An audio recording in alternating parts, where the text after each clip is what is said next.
Motherfuckers! Welcome, Buccaneers, to the Pixel Pirate Vlog. This is your host, the Pixel Pirate, and thanks for joining us today. Today on the vlog, I wanted to actually tackle a very contentious issue that has been going around in the gaming community the last couple of months, probably all of this year, really. Excuse me. All of this year, really. And that is sexualization in games, specifically the sexualization of women in games. Now, it is a very contentious issue. It is, as any gender-based issue is, or sexual issue really, is. So I am not looking to create controversy. What I'm actually looking to do is to try and get some academia into the debate instead of pure emotion. Now, try and keep my emotion out of it. It's probably not always possible because I am after all human.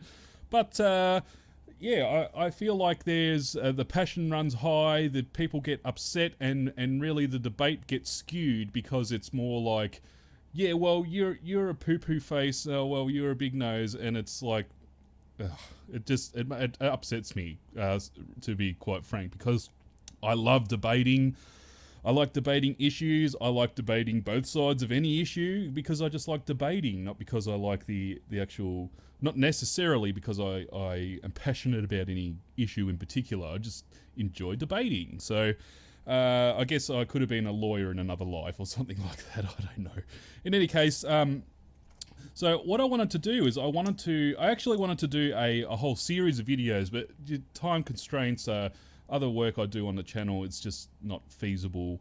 But I thought, you know, if I just throw out a vlog every now and then about this issue and issues like this issue that are contentious or whatever else, that maybe people will be interested in my point of view on the subject, that I will try and bring across some kind of rationalism into the debate whilst at the same time trying to remove the emotional tendencies that can crowd around it. So, without further ado, with that introduction, I'll get started. What I wanted to actually focus on today was Dragon's Crown. Now, Dragon's Crown is a game that's on console, so I have not played it. So, to draw my own conclusion about the game, I'm not going to do that today because I haven't played it, and I usually don't ever draw a conclusion on a game unless I've played it. It's just one of my rules, I guess, as I run my channel. I never give a first impression on a game that I have never played because that would be a lie. So, just have a drink here. Now, for those that don't know, the game is basically a brawler, and the contentious issues are surrounding a couple of the female characters that have large proportioned anatomy, so in particular big boobs and big bums. So, what sort of happened is this game started getting reviewed, or getting looked at least, and Polygon did a review on it. And so what I want to do is I want to read a part of the Polygon review. Now keep in mind that the sexualization issue surrounding this game, Polygon have only dealt with it in 2 paragraphs. Which, you know, great. They didn't make the whole thing about the sexualization. They made it mostly about the game, which is fantastic, I think, because had they made it sort of sensationalized and that the whole review was only about the sexualization of the women, I think all they would have been doing is pandering for views, in my personal opinion, because sensationalization sells. So. That's a bit of a tongue twister. In any case, I'm going to read these 2 paragraphs and then base my opinions on this because I feel like a lot of the issues surrounding this game is actually based on this review and the backlash thereof. So let's get on to it. So, Dragon's Crown's serious liberties with female anatomy are distracting. 2 player characters, the Amazon and the Sorceress, are explicitly sexualized, with breasts literally bigger than their heads, with rear ends to match, and plenty of the screen real estate is dedicated to their respective jiggles and sachets. But at least these characters are powerful women with agency and a penchant for destroying rooms full of bad guys. So I'm just going to stop there because the problem I'm seeing, I'm starting to develop these thoughts that what exactly does this have to do with the game? Now, the game, yes, its art style is sexualizing women, and that can be a problem for some people. However, it's a moral issue, not a game issue. Now, if the sexualization got in the way of the gameplay, then you might have a problem. But for a review to raise moral issues, I think is not a good thing. So I'm just going to continue. The same can't be said for the female NPCs that fill Dragon Crown's dungeons and other environments. Most of the women in the game are barely clothed, with heaving chests, back twisted into suggestive positions, some of their legs spread almost as wide as the screen. They're presented as helpless objects, usually in need of rescue. It's obvious, one-sided, and gross. Okay, fine. Now, I have no problem whatsoever with that opinion. If it's gross, it's gross.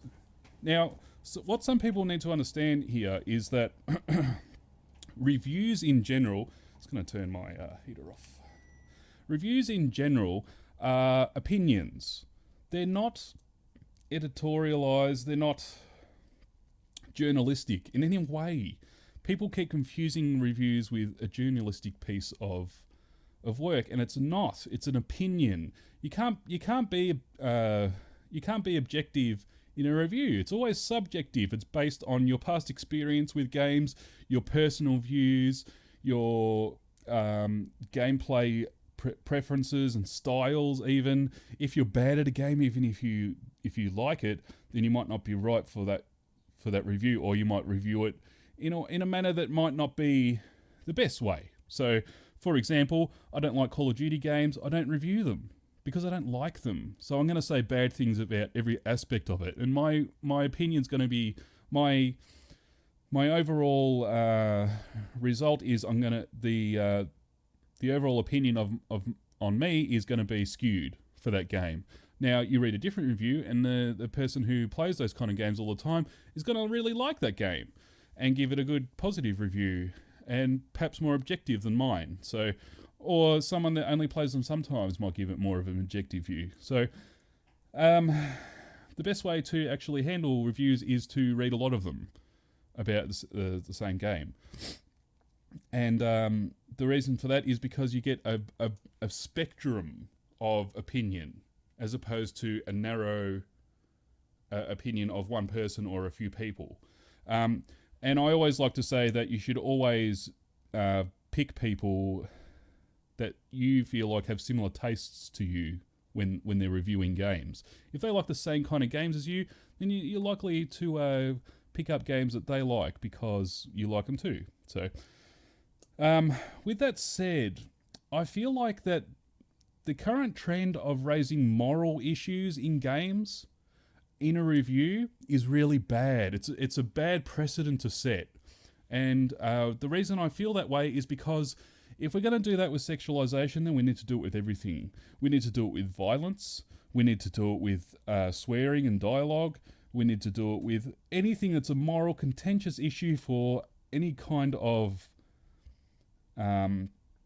group that, has any kind of following, any kind of major following, that we need to consider that. Now, where does that stop? So what? We need to be sort of sensitive in reviews to the way Christians might feel about a game, or the way Muslims might feel about a game, and that we need to jump down the throats, or not jump down the throats, that's a little bit extreme, but what I'm saying is we need to criticize game developers because they didn't keep in mind the Muslim followers or Christian followers of their game. Is that the road that we're going to go down? Because that's the logical conclusion, in my opinion, that if we go this way, that we're sensationalizing sexualization in games, which in some instances is a problem. Don't get me wrong. I mean, The degradation of women in any media is a bad thing. But if a well-endowed woman in a book who maybe plays into the role of the slut or the promiscuous woman that is a character that is not normal in everyday society, and that's in a book or a movie, are we going to have this same problem that we have in games? And if not, why not? Why is this only an issue in games? So I'm sure it's not. Like lots of people get upset about get upset about movies and books, but generally it's defended that it's literature and it should be protected. But there's all sorts of stuff in movies. There's rape, there's extreme violence, decapitations, and all sorts of stuff. And there's that stuff in gaming as well. There's extreme violence in gaming. There's killing of innocent people. There's games about being a murderer. And yet we don't... The moral outrage, that debate is not heard. Not to the degree of the sexualization issue. So this is my issue with the debate across the board, generally speaking, is that the moral issues are being put into the game. What does the boob size of the girl, what does the penis size of a guy in a game, what does that have to do with the gameplay? Tell me how that affects the gameplay. Is the art design just terrible? Like, is the anatomy of the person wrong? And therefore the artist is not a good artist? Or does the boob size matter because it keeps getting stuck on aspects of the level? Or because of any other number of reasons that have to do with gameplay? Does it ruin immersiveness?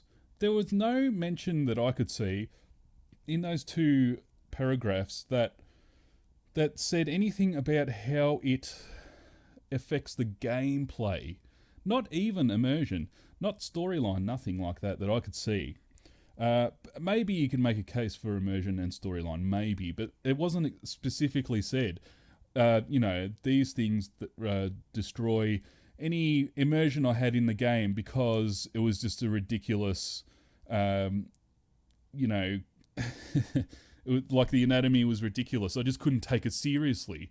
The thing is, like in this game in particular, we're talking about specifically about this game. We're not talking about art assets in general at this point in time. But the art style for this game is really out there. It's all exaggerated. Everything exaggerated. Like the guy's shoulders are like, 2 meters wide and muscles everywhere and everything like that too. So it's not like the men just look absolutely normal and the women look outrageously, out of proportion. No, everyone's out of proportion. Everyone looks a bit strange in this game. So this is the issue I'm having, that the gameplay is not a factor in these arguments. Now, as I said, reviews are generally, should be called opinion pieces. They shouldn't really be called reviews. Or I guess the concept of a review needs to be sort of rewritten. The definition of a review, especially in gaming, needs to be rewritten because a lot of people think it's journalistic and it's not. It's opinion pieces. So, I mean, everyone's entitled to their opinion, but what I'd love to see is the moral issues taken out of this stuff because it's pointless. It's not telling me about the game. It's not telling me why I want to play this game or why I shouldn't play this game. It's telling me I feel like that this offends me. Well, it might not offend me. So this is irrelevant to me. And this is irrelevant to a lot of people if they feel that way. And therefore that section of the review is absolutely pointless. And it's not objective anyway, because it's not having to do with the actual game. It's just having to do with a hot topic. So that is around about, I think, what I have to say on the topic. So if you feel differently, then please feel free to say so in the comments. I just felt like this particular issue surrounding the sexualization of women would be a good, I guess, starting point for me to just do the occasional vlog on contentious issues, whether it's sexualization in games or anything else. So as I said, feel free to comment, and if you agree, then great. Then if you don't agree, great too. I'm not going to hold it against you, that's for sure.